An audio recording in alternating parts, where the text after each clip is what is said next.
नमस्कार मित्रांनो, मी किरण कदम आणि तुमचं स्वागत आहे आजच्या पॉइंटेड चर्चामध्ये. मित्रांनो, आज आपण Mahindra and Mahindra, Bajaj finance, Tata steel आणि मॅनकाइंड फार्मा सारख्या बिग कंपनीज बद्दल डिस्कस करणार आहोत. तर व्हिडिओ शेवटपर्यंत नक्की बघा. तर पहिली न्यूज आहे मित्रांनो मेटा आणि मायक्रोसॉफ्ट बद्दल. तर मित्रांनो, मेटा प्लॅटफॉर्मचे Q2 2026 रिझल्ट मध्ये रेव्हेन्यू तब्बल 28% वाढून $60.8 बिलियन झाला आहे. पण ऍडजस्टेड ईपीएस हा $6.18 राहिलेला आहे. परंतु मित्रांनो, एआय इन्फ्रास्ट्रक्चर वरचा वाढता खर्च बघता जे अनालिस्टने एक्सपेक्ट केलं होतं $7.13 त्याच्यापेक्षा हा कमी राहिलेला आहे. आणि त्यामुळे मित्रांनो, रिझल्ट नंतर मेटाचा स्टॉक हा 10% कोसळला आहे. या उलट मायक्रोसॉफ्टचा रेव्हेन्यू 18% वाढून जवळपास $90 बिलियन एवढा झाला. आणि अझ्युरच्या एआय बिझनेसनी $37 बिलियन अॅन्युअल रन रेट दाखवला आहे. आणि त्यामुळेच मायक्रोसॉफ्टचा स्टॉक हा 8% उसळला आहे. नेक्स्ट न्यूज आहे मित्रांनो अदानी ग्रुप बद्दल.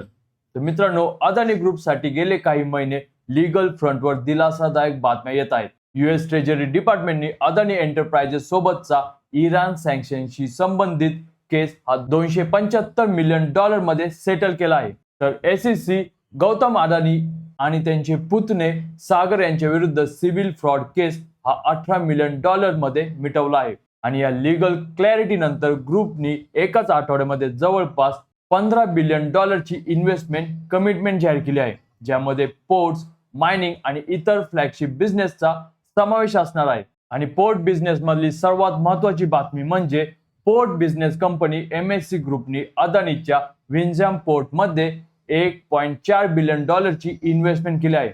आणि केरळ सरकारने स्टेक सेलला विरोध असून सुद्धा या पोर्टच्या एक्सपान्शनला पाठिंबा दिला आहे. मित्रांनो, लीगल क्लाउड्स कमी झाल्यामुळे ग्लोबल इन्व्हेस्टरचा अदानी ग्रुप वरचा कॉन्फिडन्स परत येताना दिसतोय, जे $15 बिलियन फ्रेश कमिटमेंट मधून स्पष्ट होत आहे.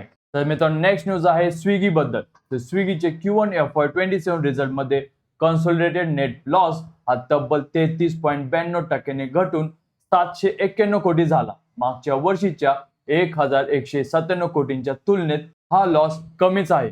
तर रेव्हेन्यू 37.31% वाढून 6,812 कोटी झाला. सर्वात पॉझिटिव्ह गोष्ट म्हणजे स्विगी इन्स्टामार्ट मे 2026 मध्ये कॉन्ट्रीब्युशन मार्जिन लेवलवर जवळपास ब्रेक इव्हन वर पोहोचला आहे. पण याच वेळी कंपनी समोर एक नवं आव्हान उभं राहत आहे. बेंगळुरू मधल्या रेस्टॉरंट असोसिएशननी कमिशन स्ट्रक्चर आणि पे आउट डिडक्शन वरून 15 ऑगस्ट पासून बॉयकॉटची धमकी दिली आहे. कारण वाढत्या कमिशनमुळे मर्चंट पार्टनर्स मध्ये टेन्शन आता वाढत आहे. मित्रांनो, स्विगीची लॉसेस कमी होणं आणि इन्स्टामार्टचं ब्रेक इव्हन हे फायनान्शियल हेल्थ साठी पॉझिटिव्ह आहे. पण रेस्टॉरंट पार्टनर सोबतचा हा वाद कंपनीच्या कोर फूड डिलिव्हरी बिझनेस साठी ऑपरेशनल रिस्क बनू शकतो. तर मित्रांनो, नेक्स्ट न्यूज आहे FMCG सेक्टर बद्दल. तर मित्रांनो, डाबर इंडियाने आपल्या ऍडव्हर्टाइजमेंट आणि पब्लिसिटी खर्च हा 13.6% वाढून 229.46 कोटी केला, जो कंपनीच्या एकूण रेव्हेन्यूच्या जवळपास 6.1% आहे. मागच्या वर्षीच्या 5.9% पेक्षा थोडा हा जास्त आहे. कोलगेट सुद्धा प्रीमियम पर्सनल केअर कॅटेगरीज मधल्या वाढत्या कॉम्पिटिशन मध्ये आपला ऍडव्हर्टायझिंग स्पेंड सातत्याने वाढवत आहे आणि डाटा तसेच डिजिटल ट्रान्सफॉर्मेशन वापरून ऍड स्पेंडची इफिशियन्सी सुधारण्यावर फोकस करत आहे. मित्रांनो, FMCG सेक्टर मधली ही बातमी ऍड स्पेंडिंग कॉम्पिटिशन इंटेन्सिटी किती वाढते ते दाखवते. मार्केटिंग बजेट वाढणं हे शॉर्ट टर्म मध्ये मार्जिन्सवर दबाव आणू शकतं, पण लॉंग टर्म ब्रँड बिल्डिंग साठी हे आवश्यक सुद्धा आहे. नेक्स्ट न्यूज आहे मित्रांनो L&T बद्दल. तर मित्रांनो, L&T एनर्जी कार्बन लाईट सोल्युशनला NTPC कडून छत्तीसगड मधल्या 1600 megawatt Lara stage 3 thermal power project साठी लिमिटेड नोटीस टू प्रोसीड म्हणजे LNTP मिळाला आहे. आणि याचं व्हॅल्यू मित्रांनो 15,000 कोटी जाऊ शकतं. LNTP म्हणजे कंडिशनल ऑथरायझेशन, ज्यामुळे कॉन्ट्रॅक्टरला फुल कॉन्ट्रॅक्ट अप्रुव्हल मिळण्याआधी प्रिलिमिनरी वर्क सुरू करता येतं. प्रोजेक्टला एन्व्हायरमेंटल क्लिअरन्स मिळाल्यावर तसेच LNTP पिरियड पूर्ण झाल्यावर हा नोटीस टू प्रोसीड इफेक्टिव्ह होतो. L&Tचा NTPC सोबतचा हा नवीन ऑर्डर कंपनीच्या पॉवर सेक्टर मधल्या कंटिन्यूड डॉमिनन्सला अंडरलाईन करतो. मित्रांनो, तुम्ही जर बघितलं तर पॉवर सेक्टर मधल्या थर्मल आणि रिन्युएबल दोन्ही सेगमेंट्स मध्ये L&Tचा ऑर्डर फ्लो सातत्याने मजबूत होत आहे. नेक्स्ट न्यूज आहे मित्रांनो एम्बसी REIT बद्दल. मित्रांनो इंडियाच्या पहिल्या listed REIT embassy office parks REIT चे Q1 FY27 रिझल्ट मध्ये रेव्हेन्यू 17% वाढून 1241 कोटी झाला आणि नेट ऑपरेटिंग इन्कम सुद्धा 17% वाढला आहे. कंपनीचं पोर्टफोलिओ ऑक्युपन्सी व्हॅल्यू नुसार 93% वर पोहोचलं, जे मागच्या वर्षीच्या 200 बेसिस पॉइंट पेक्षा जास्त आहे. मुंबईमध्ये 100% ऑक्युपन्सी कायम राहिली. बँगलोरमध्ये 92% वरून 95% पर्यंत सुधारला आहे. मित्रांनो एम्बसी REITचा स्ट्रॉंग ऑक्युपन्सी आणि GCC डिमांड इंडियाच्या कमर्शियल रिअल इस्टेट सेक्टर मधल्या मजबूत फंडामेंटल्स दाखवतो. AI कंपनीजचा लिझिंग मधला वाढता वाटा दाखवतं की ऑफिस स्पेस डिमांड मधला पुढचा ग्रोथ ड्रिव्हन AI सेक्टर असू शकतो. त्यामुळे REIT इन्व्हेस्टरसाठी एक पॉझिटिव्ह लॉंग टर्म सिग्नल आहे. नेक्स्ट न्यूज आहे मित्रांनो महिंद्रा अँड महिंद्रा बद्दल. तर महिंद्रा अँड महिंद्राने Q1 FY27 रिझल्ट मध्ये कन्सोलिडेटेड प्रॉफिट आफ्टर टॅक्स 34% वाढून 5454.54 कोटी झाला, जो की मागच्या वर्षी 4083 कोटी होता. रेव्हेन्यू सुद्धा 27.80% वाढून 58,187 कोटी झाला आहे. ऑटोमोटिव्ह सेगमेंटचा पॅट 21% वाढून 2,129 कोटी झाला आणि SUV व्हॉल्यूम्स 15% वाढून 1,75,000 युनिटवर पोहोचले, ज्यामुळे M&M 25% मार्केट शेअरसह SUV रेव्हेन्यू मध्ये देशातील नंबर 1 कंपनी राहिली आहे. फार्म इक्विपमेंट बिझनेस मध्ये डोमेस्टिक ट्रॅक्टर व्हॉल्यूम जवळपास 18% वाढून 1,52,426 युनिट झाले आहे. कंपनीचे ग्रुप CEO आशिष शाह यांनी ॲक्सेलरेशन इन अनसर्टनिटी या थीम खाली हे रिझल्ट प्रेझेंट केले आहेत. मित्रांनो SUV सेगमेंट मधलं लीडरशिप आणि ट्रॅक्टर बिझनेस मधली रिकव्हरी दोन्ही लॉंग टर्म साठी पॉझिटिव्ह सिग्नल देत आहेत. तर मित्रांनो नेक्स्ट न्यूज आहे बजाज फायनान्स बद्दल. तर बजाज फायनान्सने Q1 FY27 रिझल्ट मध्ये कन्सोलिडेटेड प्रॉफिट आफ्टर टॅक्स हा 28% वाढून 6,081 कोटी झाला आहे. नेट इंटरेस्ट इन्कम 23% वाढून 12,571 कोटी झाला.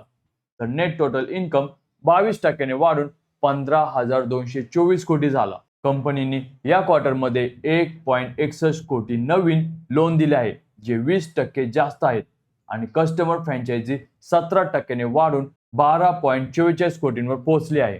तसेच मित्रांनो सर्वात वेगाने वाढणारा सेगमेंट होता गोल्ड लोन, जो 112% वाढून 21,152 कोटीवर पोहोचला. मित्रांनो रिझल्ट नंतर स्टॉक जवळपास 7% वाढला आहे. मित्रांनो बजाज फायनान्सचा हा ब्रॉड बेस ग्रोथ विशेषतः गोल्ड लोन मधली 112% वाढ दाखवतो की कंपनी नवीन हाय ग्रोथ सेगमेंट मध्ये किती अग्रेसिव्हली एक्सपांड करत आहे. नेक्स्ट न्यूज आहे मित्रांनो टाटा स्टील बद्दल. तर टाटा स्टीलने Q1 FY27 रिझल्ट मध्ये कन्सोलिडेटेड रेव्हेन्यू हा 14.34% वाढून 60,794 कोटी झाला. तर प्रॉफिट आफ्टर टॅक्स 11.58% वाढून 2,318.35 कोटी झाला आहे. पण मागच्या क्वार्टरच्या तुलनेत मात्र रेव्हेन्यू 3.9% घसरला आहे. मित्रांनो इंडियाच्या स्टेबल स्टील रिअलायझेशनने कंपनीला सपोर्ट दिला आहे, पण युरोपियन ऑपरेशन मधल्या कॉम्प्लेक्स डिस्ट्रक्शनमुळे ओव्हरऑल परफॉर्मन्सवर दबाव हा कायम राहिला आहे. त्यामुळेच मित्रांनो मेटल सेक्टरमध्ये इन्व्हेस्टमेंट करताना ग्लोबल स्टील प्राइसेस आणि युरोप मधल्या रिस्ट्रक्चरिंग प्रोग्रेस दोन्हींवर लक्ष ठेवणं गरजेचं आहे. तर मित्रांनो नेक्स्ट न्यूज आहे मॅनकाइंड फार्मा बद्दल. तर मॅनकाइंड फार्माचे Q1 FY27 रिझल्ट मध्ये कन्सोलिडेटेड रेव्हेन्यू हा 12.9% वाढून 4,030 कोटी झाला आहे. तर नेट प्रॉफिट तब्बल 29.6% वाढून 568 कोटी झाला. तसेच प्रॉफिट बिफोर टॅक्स हा 42.4% वाढून 769.50 कोटी झाला आहे.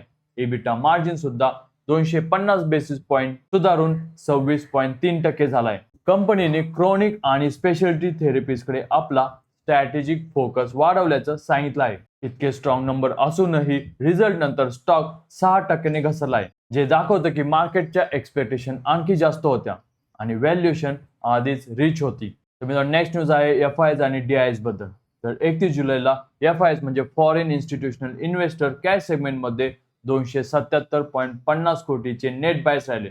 तर DIs म्हणजे डोमेस्टिक इन्स्टिट्यूशनल इन्व्हेस्टर यांनी त्यापेक्षा खूप जास्त 2,260 कोटींचा नेट बाईंग केलेले आहे आणि त्यामुळेच मित्रांनो दोन्ही इन्स्टिट्यूशनल कॅटेगरीजनी बाईंग केल्यामुळे मार्केटला शेवटच्या आठवड्याच्या शेवटी सपोर्ट भेटलेला आहे. तर मित्रांनो, ह्या होत्या आजच्या बिझनेस न्यूज. तुम्हाला व्हिडिओ कसा वाटला हे मला कमेंट सेक्शन मध्ये नक्की सांगा. आणि व्हिडिओ इन्फॉर्मेटिव्ह वाटला असेल तर लाईक नक्की करायचा आहे. अशाच इन्फॉर्मेटिव्ह न्यूज घेऊन भेटूया पुढच्या व्हिडिओमध्ये. तोपर्यंत जय हिंद, जय महाराष्ट्र.